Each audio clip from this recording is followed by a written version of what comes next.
Happy Friday! So, uwian na. May usapan kami tonight na magdi-dinner kami sa Anli Lechon sa Mactan Mercato. Wow! So, excited na akong umuwi. Uwi ko lang yung magamit ko. Tapos, punta na tayo sa Mercato Mactan. Flex ko lang ang driver ko. At nakarating na rin kami rito. So ito yung view nila. Meron silang ito para sa mga bata. So since tapos nang kumain yung panganay ko, iiwan ko na lang siya dito para maglaro at kakain na kami.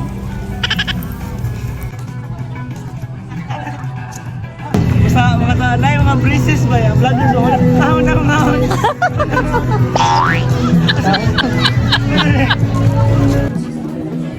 At dahil marami ang kainan dito, hinanap namin yung Anli Lechon. At yun, nakita na namin.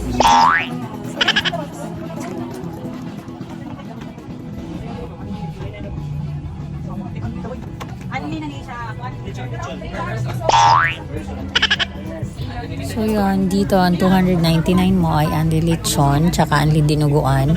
At yung rice naman, 3 hanging rice lang yung dala niya at isang drink.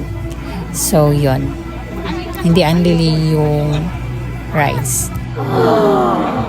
Paki-rice pa naman ako.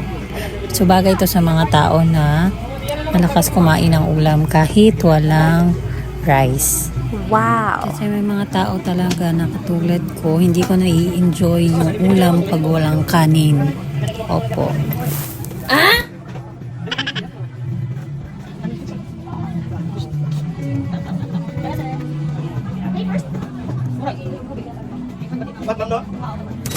In my life, asa sinyalan, gidagit ko nila diri. Okay na. Ato lang yan ang tunan, mamandin. Ang hatag na si Zero Sauce. Yung mga ni sila mga kauban. Ito lang sis. Mga ni sponsor na mo, duha ka buhok guys. Sinyalan na lang nagnaong guys. Pero sinyalan gina sila dinod.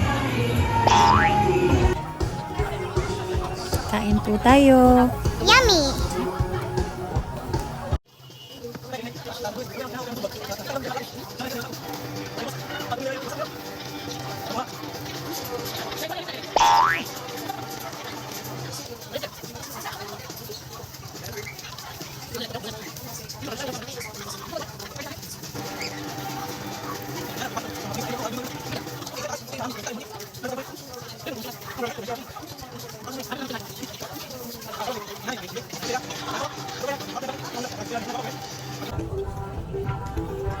Yan lang po.